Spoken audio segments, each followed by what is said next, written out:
And we're live. Hey, good evening. This is Nicolina with Women, Wit, and Wine, and we're here to talk about the grass is greener on the other side.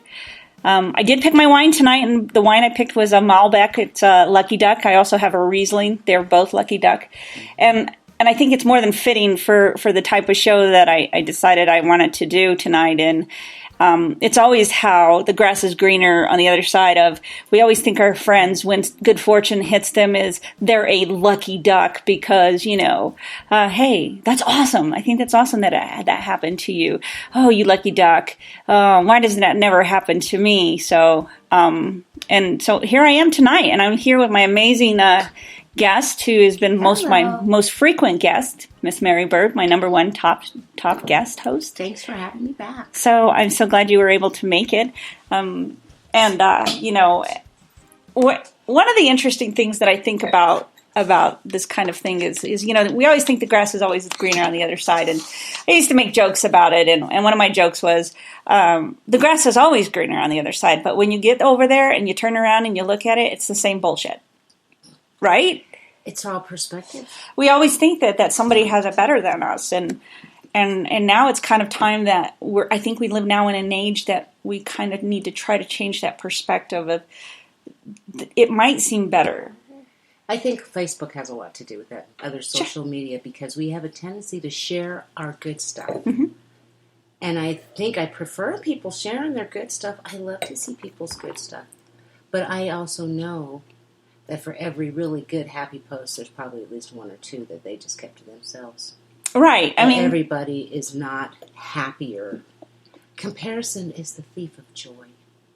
Absolutely. When when I was with, in my 10-year relationship, there was always, we had friends that are always going out and doing stuff, and there was always this spite behind the comment of like, well, it must be nice to have that kind of money. It's like, well, it's not that they have that kind of money, it's that they're choosing to live their lives. Make choices.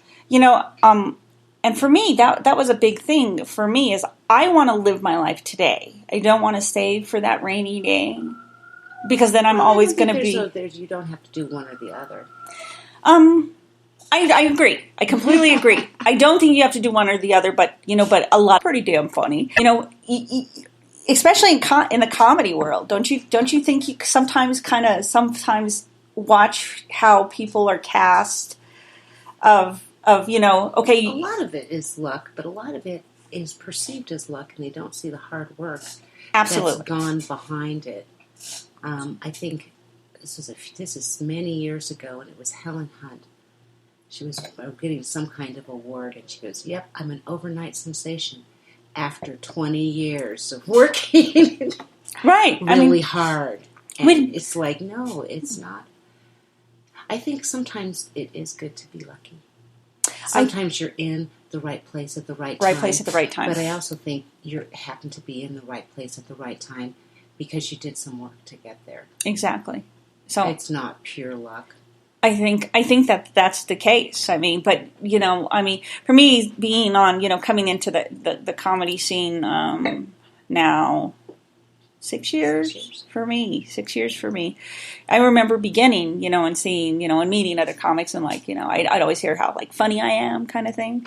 But then I'd see other comics that I didn't think that they were so funny, but they always got on shows, and I remember that underlying, why not me?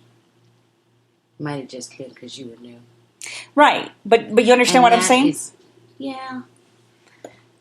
Why not me? And I always just figured the audience was not smart enough to get my jokes where the venue was. And I'm like, that's fair. Right. And I don't want to be for everybody. I'm for a very particular audience. We're not for everybody. Myself in the shower when I'm singing. Yeah. It's the only person that should listen to that. But I tend to be more philosophical. Right. I trust the universe, and I think that, honestly, if you can see the path clearly laid out in front of you, it is not your path. Right. Somebody else. How do you mean that? If I can see it clearly laid out in front of me? Even if you see a path, and you're going to go in a direction, every step that you take will be different than everybody else who's along that path. Right. Grass is always greener on the other side. It's like, why did that guy get the promotion rather than me? I mean, I worked just as hard. Well, maybe because you were bitching too much. And the other guy worked just as hard as you, but... I was very surprised when I got divorced. It's like, yeah, because I only put happy stuff up. Right. So, because, Why would I put the crappy stuff? Especially now when they come back and haunt you. It's like, oh yeah, thanks for reminding me, Facebook. I forgot my dad was dead. How could I have forgotten that? Right. Yeah, I've gotten some pretty sad... Hey, we just want to remind you, 5 years ago today... You broke up with your boyfriend. You broke up with your boyfriend, and you said you were almost homeless. Thanks for... Yeah, I don't think I'm going to share that one. Thanks. I'm surprised I shared that. Shame on me. Yeah, shame on me. And it wasn't so much that I was homeless. I was just feeling homeless, Your heart was homeless. My heart was homeless. Yeah, absolutely. You have to have your heart first. Yeah, absolutely. And so, and I think that is a big thing that we think about. It's about what the other person has better than us, instead of thinking about what am I grateful for today? I'm grateful because I have a home, I have a roof over my head, I have electricity.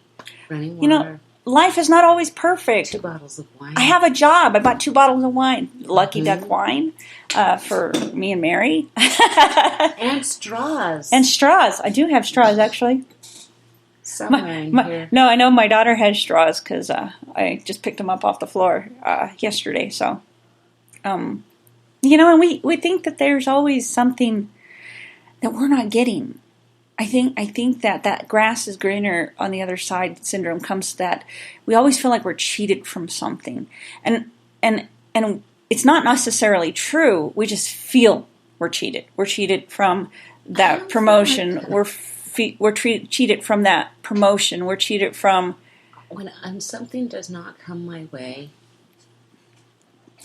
I might look into and say, was it my audition? Was it something else? Did they get, if it's business, did they get a better deal or did their budget dry up? Maybe it's more and more. I am trying not to take certain things personally because I know they're not. But maybe it's more of a blessing, and that's how we don't really look at it. You know what? I was supposed to teach, because I do teach. I was supposed to teach somewhere out of town, and 2 days before I was supposed to teach, damn it all to hell, their classroom got hit by lightning. Ooh. Totally nothing, anybody, wiped out a whole bunch of their systems. Yeah. And it would be several months before they would get it fixed, and I'm like, damn it, I've had this on my schedule. But it turned out, because of that, I got to do a really, really fun show in Santa Fe that I wouldn't have been available for. Oh, that's pretty awesome. And so it's like, I will always, and I have learned to look for, why didn't I get this? Or why didn't I leave on time? And I missed a major accident. Yeah. Well, I didn't get this. I really wanted to be on the show really, really badly. Well, they had 8 people in the audience, and only 4 of them had, were non-comics. Yeah, 4 of them were, 4 of them actually paid, okay, right?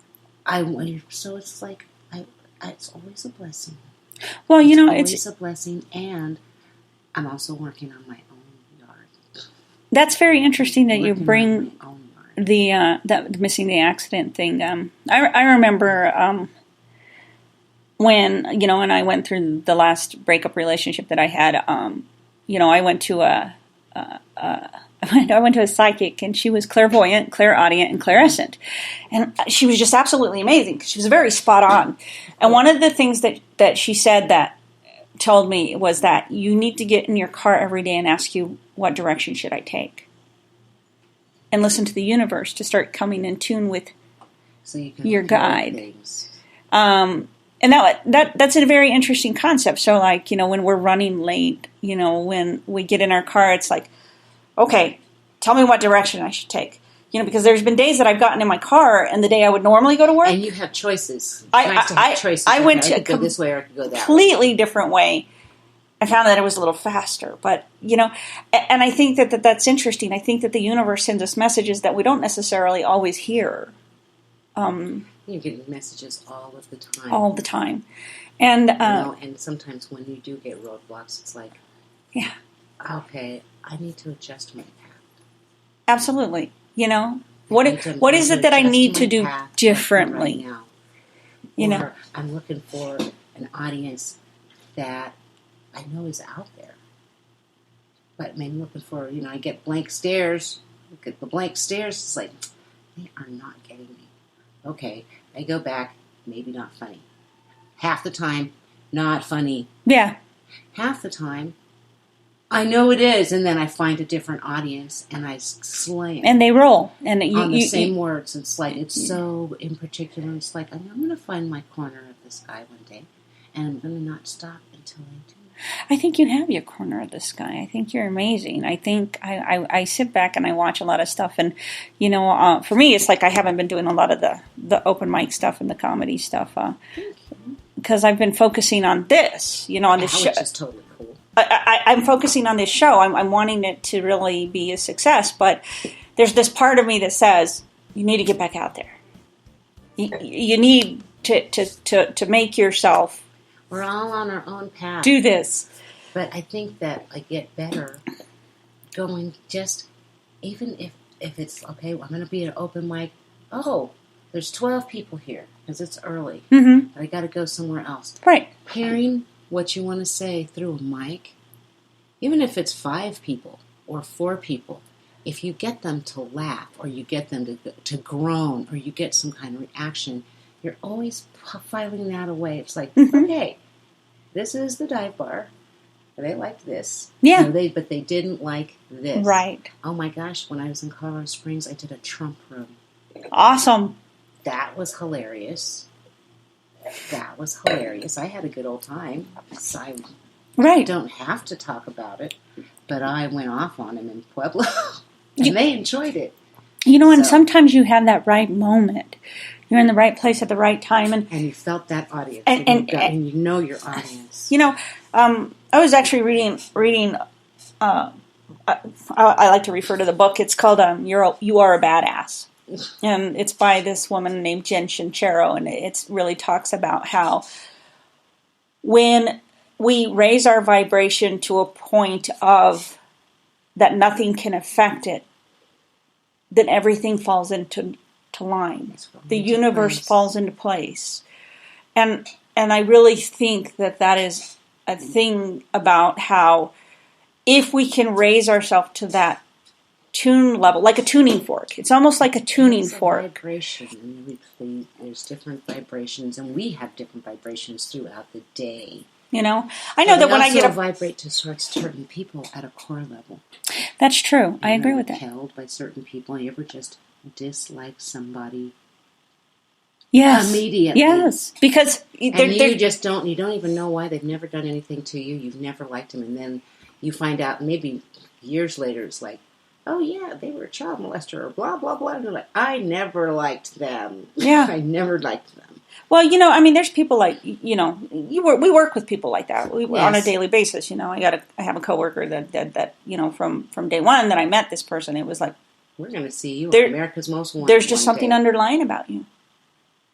There's this. You have to go with your gut. There's this underlying blackness to you, and I will always be professional to you. But I don't want to be your friend. I don't want to like you. And I will always call you out when you're doing something that is just absolutely inappropriate to other people. Am I perfect? No. I always tell people that I fail walking on water 101. Me too. But I keep taking the class. And my cape got lost at the dry cleaners. Hey, but at least on that day you could be super mad.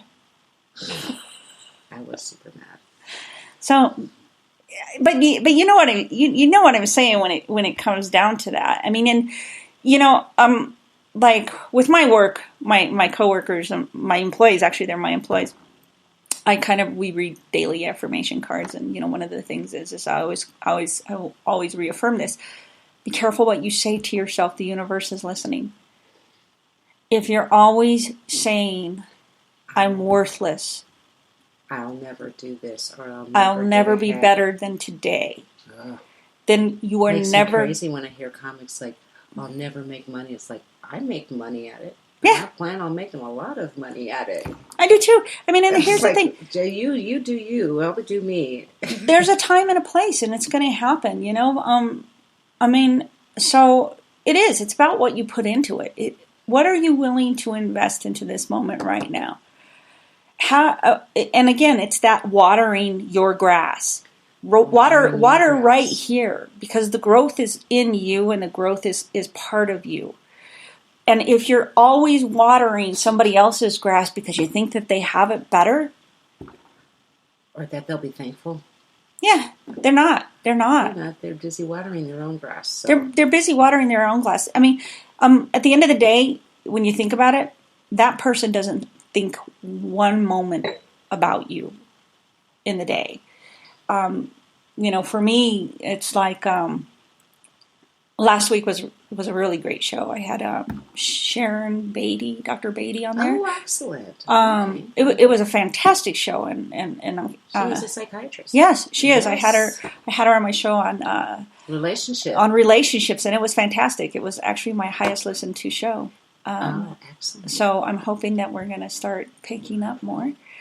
But I was talking to her about someone about to make friendship with somebody. Mm-hmm. I will go out of my way. If I've done something wrong, I'll apologize profusely. Because I myself know that I can be a jerk. I know that I can be a jerk. So many flaws. I have so many flaws. I don't expect anybody to be perfect. Yeah, I don't deny who I am as a person, but I also know that when I've kind of screwed up. I know when I will take responsibility to be responsible for my actions, and I am absolutely somebody to be responsible for my actions. I had an employee, actually, well, not one of my employees, but one of the other employees of my work come, and she quit on Friday, and she came and she talked to me in my office, and it really wasn't my place to come in and say, okay, she's giving you her notice. She just needed to talk to somebody before she did. Because somebody came in and said, oh, what was she talking to you about? It's like, well, she was being emotional. I don't know what to tell you. Well, is she quitting? I said, that's not my place. It's not my place to tell you. I mean, it would be my place to tell the owner that she came in and she was talking about giving her notice. You should be concerned. You're going to lose an employee. However, for my other equal managers, it wasn't my place to sit there and go, yeah, she came in and she was telling me she's going to give her notice. It's not my place. It wasn't my place. I mean, so, when she talked to me, she had asked me, what it was that she had done that made people not want to work with her. And I gave her my perception. I said, well, my perception is that you had some insecurities. You felt threatened by me. That's my perception. And somebody asked you point blank, I will tell you point blank. When you said, I would give you say, well, what are you working on today? I'd tell you what I'm working on. And then you'd say, okay, well, I'm going to go this direction. But then you were still going this direction.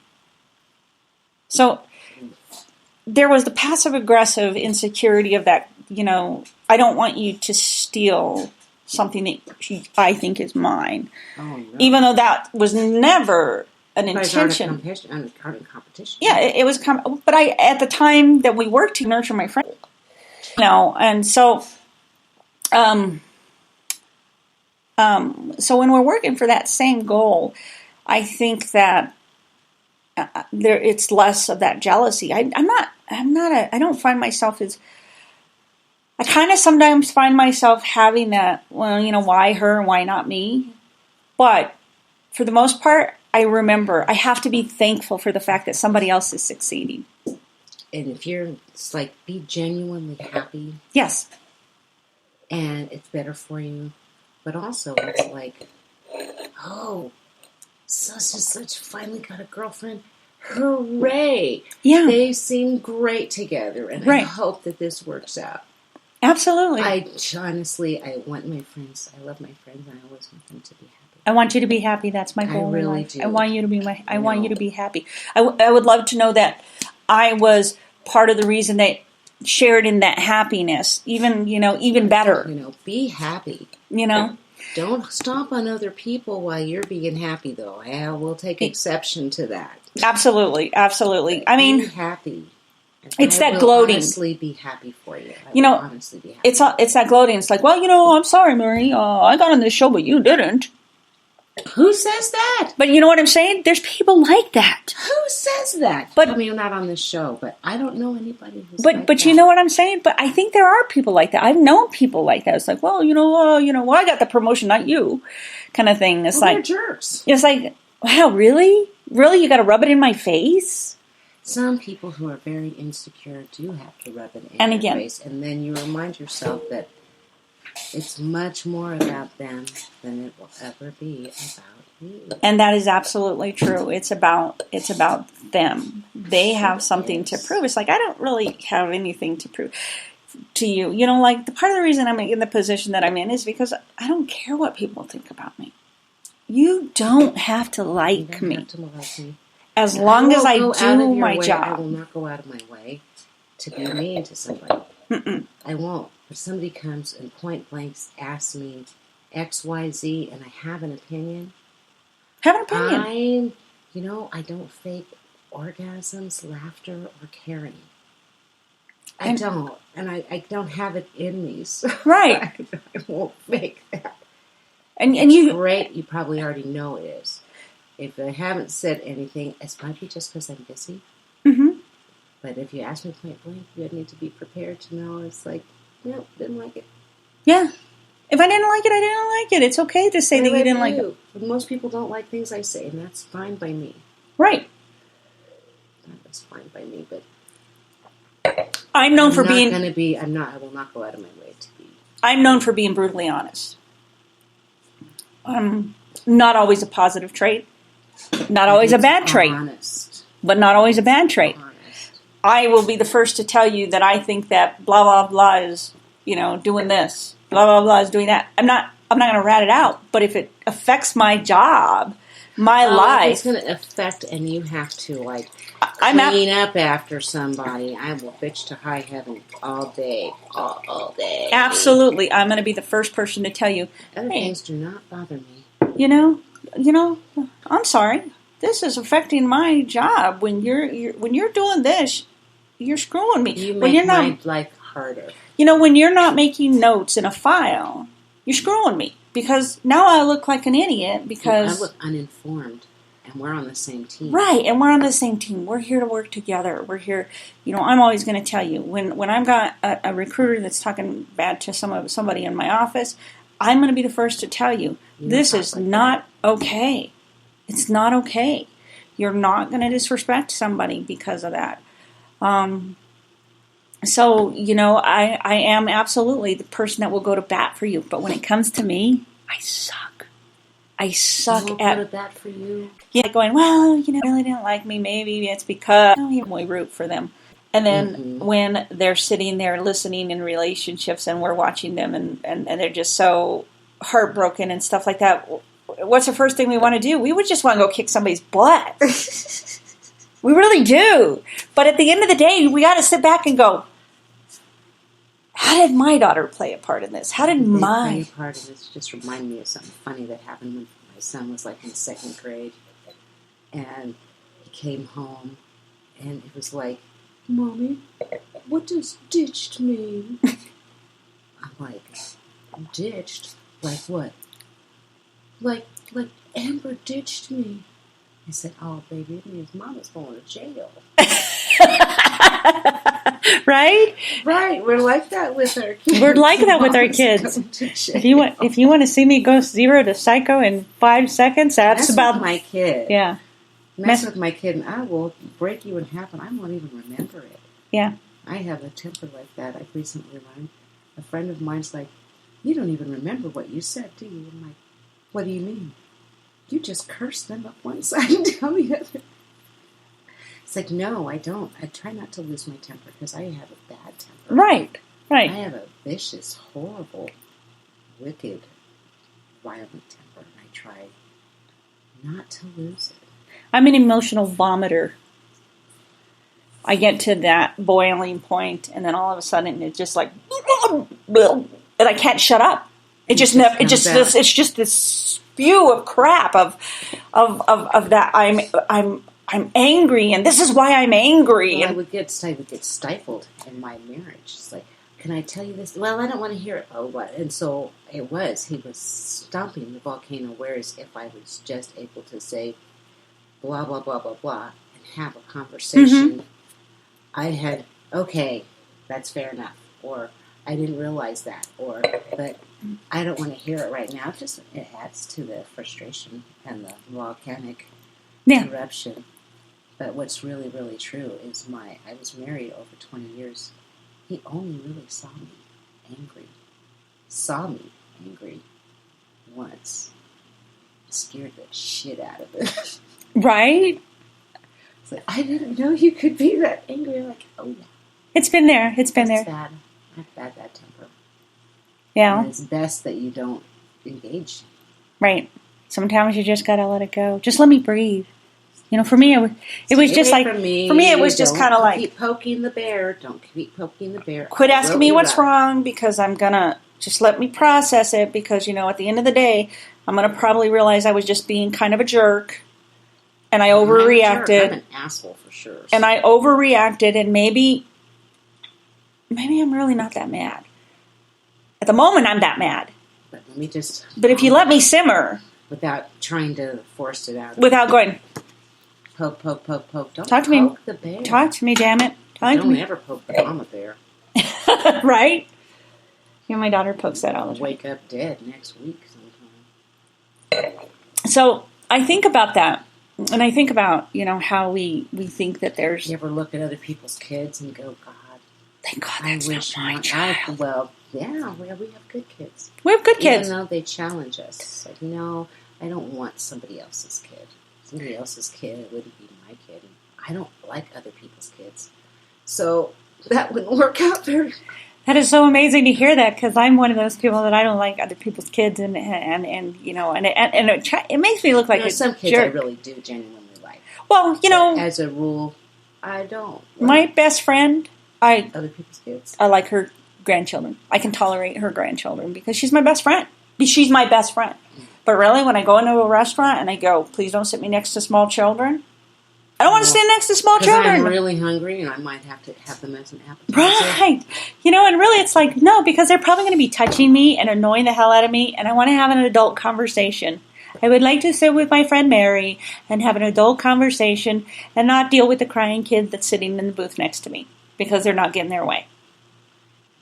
Babies tend to like you, though. They will giggle and Really? I like babies.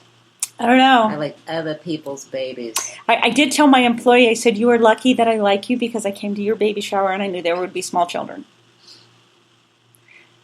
And she said, okay, Nikki. I'm very blessed because she's pretty happy as my employee. She says she really likes working for me, and I think that's been a plus for me. I've been very blessed in the fact that I'm now at a job I like. Okay. There are things that could be improved. It's great to be in a place that you like. But my employees like me, and that even makes it better. It's nice to go to work and know you're not going to have those psychological spears chucked at you. Well, some days I have. I had one employee quit because, she was in a bad relationship and left and kind of left me hanging. I was disappointed. I'm disappointed, but it's life. I mean, what am I going to do? I got to round now. You got your safety and you got your safety. Do your safety. Right. I need to find 2 new employees because I was looking for 1. Now I need 2. So, and that's kind of hard. That's rough. People don't want jobs anymore. They don't show up to an interview. Really? Yes. I've had several people. I've had several people not show up to any interviews. So your reputation precedes you. I guess. So, but they just haven't shown up to interviews, or like they say, well, when would you let me know? It's like, well, we'll hopefully know by the end of the week, and blah, blah, blah, and we call them back, and then they don't answer the phone. Why not just say, okay, I've decided I'm not interested. This is not for me. After further, Yeah, I thought about it. Interviewing each other. Yeah. Interviewing each other. And then I think about, the people that I do like, I end up, because we have a process. We have this process of, they interview with me, and then I want them to come back, and I kind of want to do the typical drug test kind of thing, and To get through this part, because, if you can't pass a drug test, then I don't want to waste any more money on you, because then they go to the psychologist. And once they go to the psychologist determines how they're going to fit in our team. Well, now I kind of feel a little insecure about this, because the two people that I picked, because they seemed very anxious to want a job, are probably not my best candidates. And now I got to start all over again. So that's kind of frustrating, because, you're looking for somebody that's going to fit. It's frustrating for people who might be on medicinal, is that they were getting poo-poo, but it's like, you know what, I'm not on narcotics, and I don't drink alcohol, and this is for medicinal purposes. But if you have a card, that's totally different. Is it? Yeah. Then you're good. I think if you have the card, if you need it for medicinal purposes. Because I'm not any different. If I'm not on my antidepressants, if I'm not on my Prozac, you're like crazy. I'm crazy. I'm emotional. I'm crazy, and I can fly off the handle. I am basically 0 to crazy in a matter of 3 seconds. And so I think that there's that medicinal. That grass is greener. Need for that. Yes, that makes your life greener. Because, I know for a long time I'd stopped taking my medication, because I was at a point in my life where I think things were on an even keel.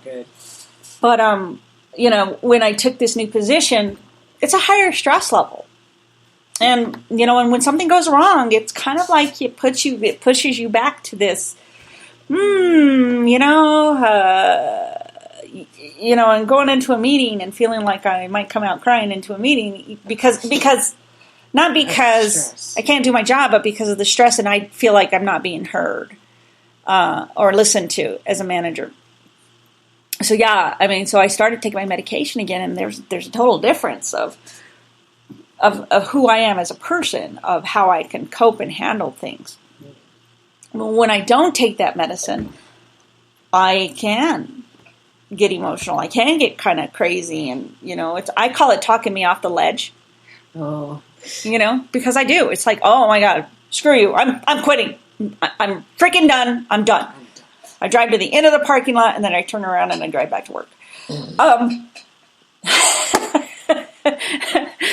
Because I think that grass is greener at that moment. And then you're like, oh crap. And then I get to the edge of that parking lot and thinking, God, I have a mortgage. Mm-hmm. Right? Golden handcuffs.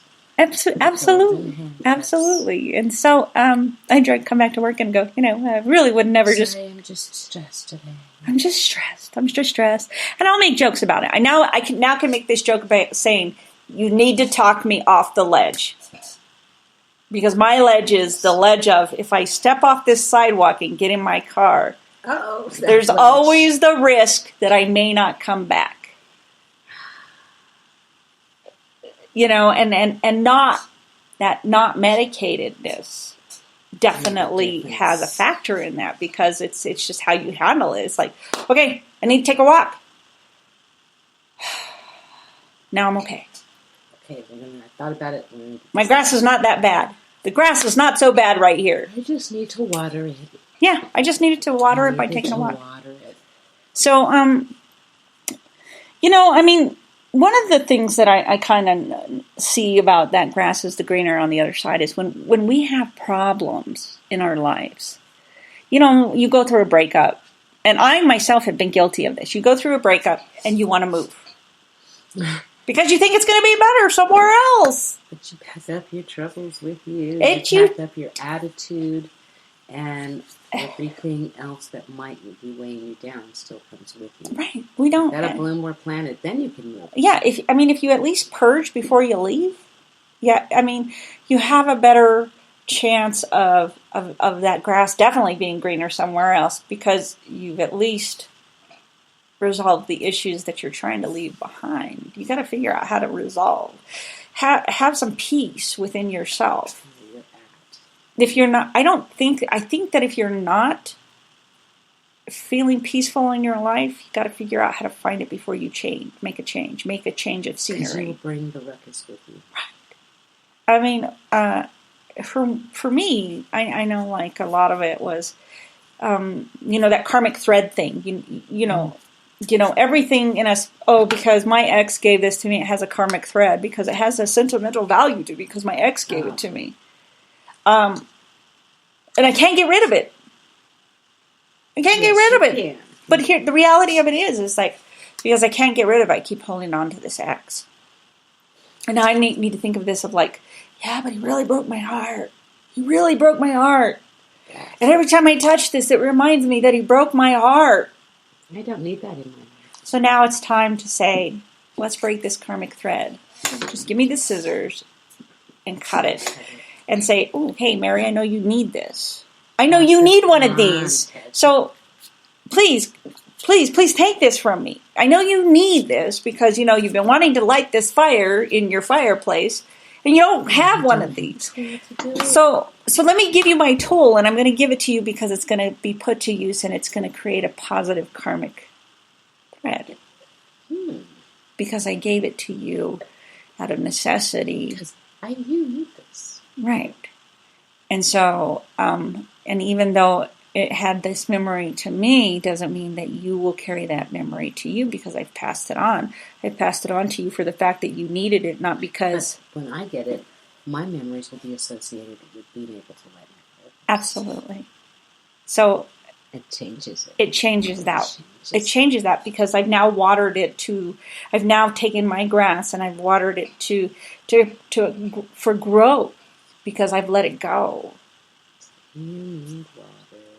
I've let this part of me go that has been dying, that's caused this bad brown spot in my grass. And I think that's a very interesting perspective to think about it like this. Is this thing in your life creating a brown spot on your grass? Right? Like pets. Our pets, when they pee on the grass, they leave little yellow rings where they've marked their territory. Well, think of this. You have this negative energy in your life that has left this yellow ring in your grass, and now it's time to say, I'm going to put some different fertilizer. I have to fertilize this differently. Eradicate. And let this go. Eradicate the fungus. I'm right. going to let this fungus get in my grass. And it's very much like that in us as in this entertainment world of people going, well, I really don't get your humor. I don't think you. Well, I don't expect you to get my humor because not everybody is going to get my humor. Not everybody is going to think that I'm funny. And I'm fine with that. And I'm fine with that. And I'm okay that you don't have to think I'm funny because there are people that do think I'm funny. I think I'm funny. Yeah. I think you're funny. I know you're funny, and I know I'm funny, and I'm glad you think that I'm funny. See? And that's what's positive. And so, I think if you surround yourself with the people that find value in you, you don't have to water in yourself. You have to put some work into it. I know. But my grass will be green. I have this one of my cards that says you cannot pour from an empty cup. And that's a phrase that resonates with me because of the fact that self-care. If you're not giving yourself care, so if you're not watering your own grass, you definitely can't water somebody else's grass because now you're going to get resentful because their grass is a little greener than yours because you haven't done anything to take care of you. You have to water your own grass. You have to. And nurture it and weed it. Aerated. I'm getting grass in my front yard, by the way. I was just looking at my backyard this afternoon with my son and a friend, and it's like, we got to start watering. Right. Because it's time. It's time, and I love my backyard. I love a great backyard. I haven't been in your backyard. Not yet. No, I have not been in your backyard yet. I will have a garden party. To reminisce with my old friends. That would be awesome. That would be fun. So it's been a couple of years, but I've been gone. I was gone a lot in the summer. You were gone a lot last summer, yeah. The perfect time for barbecuing. But I think we need to have a comedy family potluck. I think so too. I think we need a comedy family potluck. I think so too. Yeah. You know, get some communicating there and Well, networking. remind people that we love them. Networking, definitely networking. It helps. It helps. I think it does. It does. I mean, I've kind of been looking at stuff and thinking, oh, I'm going to go, and then I'm kind of tired, and I'm working a lot more. But those are excuses, and you gotta stop. I gotta quit making excuses. Try and find one that you can go to. I'm probably going to do Monday nights. That's usually probably the Monday night one. Not Monday at Back Alley or Monday at Red Door? Red Door. Red Door is so much fun. I think I'm probably going to try, because I don't know. I just have this issue with going downtown, that whole downtown thing, and driving from up here in the Heights. And Well, Spirits is not all the way downtown. Right, but it's in my neighborhood. See, for me, this is my neighborhood. I have this comfort zone. Red Doors is in my neighborhood. So it's Low Spirits. Right. So see, those are my neighborhood. That's why That's such a fun one, because it's early. Right. I know. I leave work. I can go there. You can come after work. So that's a good one. I'm going to go to Boise later tonight. Are you? I hit that about every 3 or 4 weeks. I like to come with new stuff for them. Yeah. I like to come with pretty new stuff. But how is that? I mean, I went the one time. Like I went the Boise. one time, but again, I kind of think about. They have a really nice following. Do they? And yeah, that's a really good one. Back Alley has a great following. Tends to be male dominated. Right. It does, and so it's like, okay. And that's fine. That's just the way of the world. I love those guys.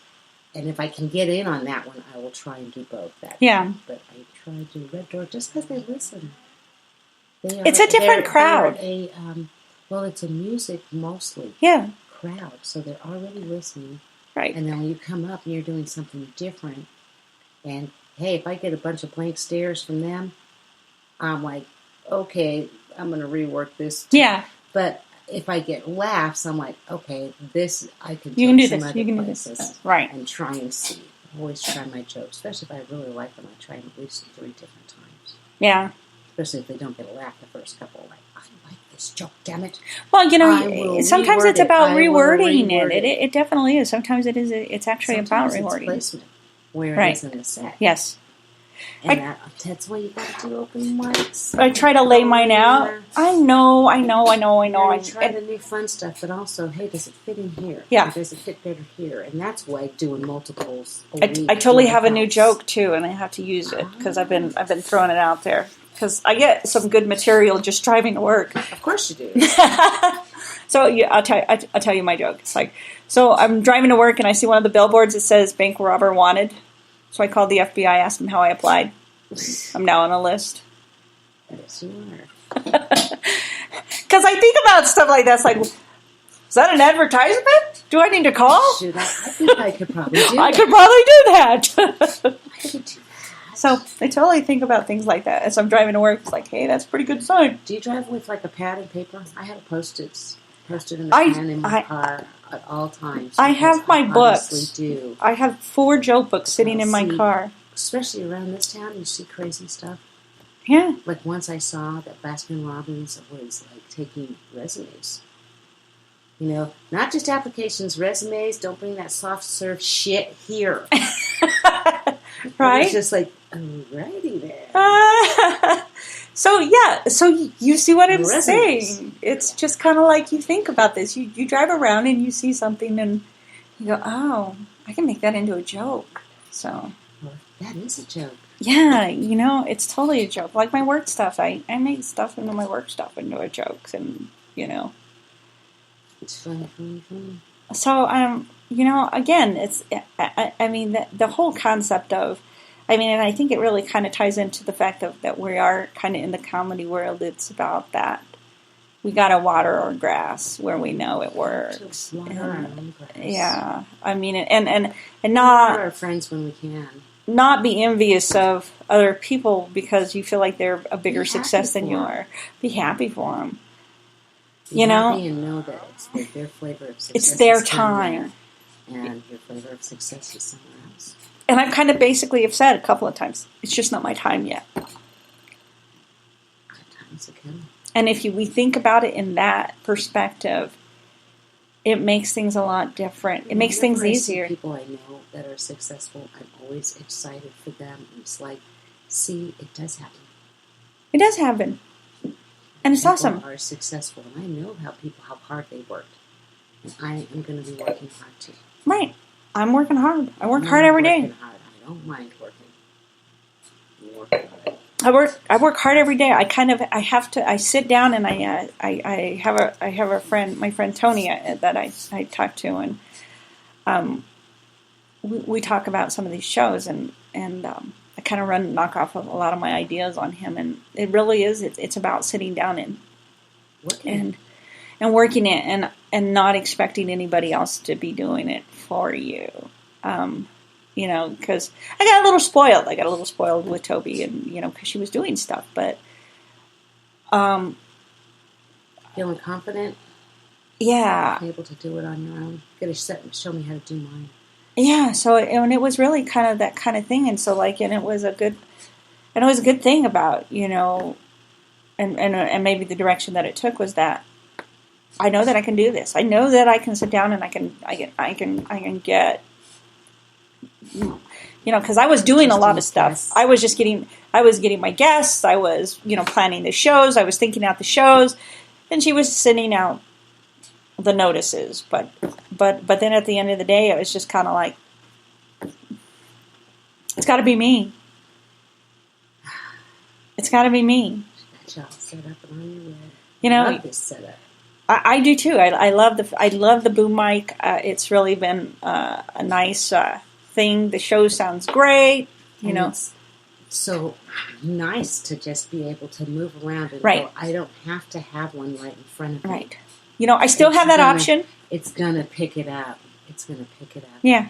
So I mean, and it's gonna be great. I mean, I'm pretty excited. I've planned out the next 6 shows, and I have great shows coming up. I have a guest who's coming in 2 weeks. That's a friend of mine.